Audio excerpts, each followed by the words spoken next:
તાંદલજા વિસ્તારમાં માર્ગ અકસ્માતમાં યુવતીના કરુણ મોત બાદ આજે વડોદરા મહાનગરપાલિકામાં રજૂઆત કરવામાં આવી છે. એડવોકેટ અશફાક મલિકની આગેવાનીમાં પરિવારજનો અને સ્થાનિકોનું એક પ્રતિનિધિ મંડળ ડેપ્યુટી મ્યુનિસિપલ કમિશનરની મુલાકાતે ગયું હતું અને સમગ્ર ઘટનાની નિષ્પક્ષ તપાસ થાય, જવાબદાર અધિકારીઓ સામે કડક કાર્યવાહી તેમજ મૃતકના પરિવારને વળતર આપવાની માંગણી કરી હતી. મળતી માહિતી અનુસાર તાંદલજા વિસ્તારમાં રહેતી માહિન સૈયદનું 2 દિવસ અગાઉ ટુ વ્હીલર પર જતી વખતે માર્ગ અકસ્માતમાં દુઃખદ મોત થયું હતું. આ રજૂઆતમાં દાવો કરવામાં આવ્યો છે કે રસ્તા પર પડેલા ખાડાના કારણે યુવતી અચાનક બ્રેક મારવી પડી હતી, જેના કારણે તે સંતુલન ગુમાવી રોડ પર પડી ગઈ અને પાછળથી આવી રહેલા રોડ રોલરની અડફેટે આવી જતાં તેનું ઘટના સ્થળે જ મોત થયું હતું.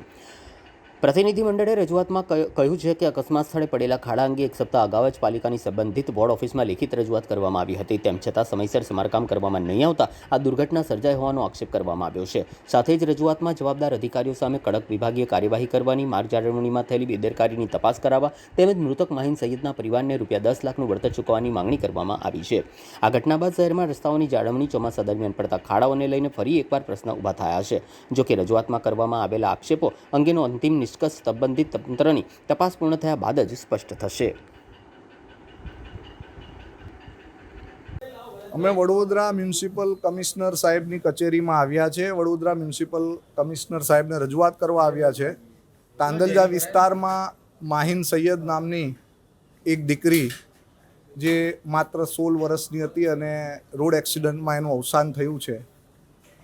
એ દીકરીને ન્યાય અપાવવા માટે, દીકરીને ન્યાયની સાથે સાથે વિસ્તારના રહીશોના પ્રશ્નોનું પણ સમાધાન કરવાના હેતુથી અહીંયા આવ્યા છે. કમિશનર સાહેબ તો મળ્યા નથી, પણ ડેપ્યુટી કમિશનર સાહેબ મળ્યા છે.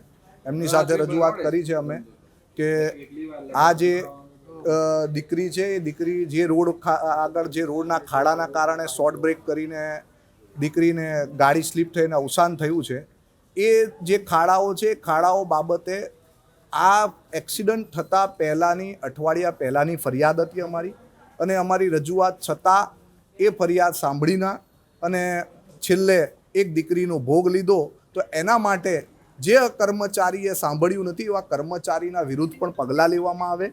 સાથે સાથે દીકરીને ન્યાય આપવામાં આવે, દીકરીના પિતાશ્રી પરિવારને ₹10 લાખ વળતર આપવામાં આવે, એવી અમારી રજૂઆત છે. સાથે વિસ્તારની અંદર છેલ્લા ઘણા સમયથી એક રોડનું કામ શરૂ થયું હતું. 20 વર્ષે રોડ શરૂ થયું અને હજુ પણ એ કામ પૂર્ણ થયું નથી. તો એ રોડની કામગીરી પણ વહેલામાં વહેલી તકે પૂરી કરવામાં આવે. ત્યાં પણ એક્સિડન્ટ ઝોન જેવી પરિસ્થિતિ ઊભી થઈ છે, એટલે એ પણ રજૂઆત છે. અને સમગ્ર વિસ્તારમાં જ્યાં જ્યાં ખાડાઓ છે એનું વહેલામાં વહેલું સમારકામ કરવામાં આવે. તાંદલજાની આખા વિસ્તારમાં 300થી વધુ સોસાયટીઓ છે. અત્યારે આ વિદ્યાર્થીઓને લઈને આવ્યો છે, કારણ કે એક વિદ્યાર્થીનું અવસાન થયું છે, એટલે વિદ્યાર્થીઓ આવ્યા છે. જો નહીં થાય તો આગામી દિવસોમાં આખો વિસ્તાર અહીં લઈને આવીશું.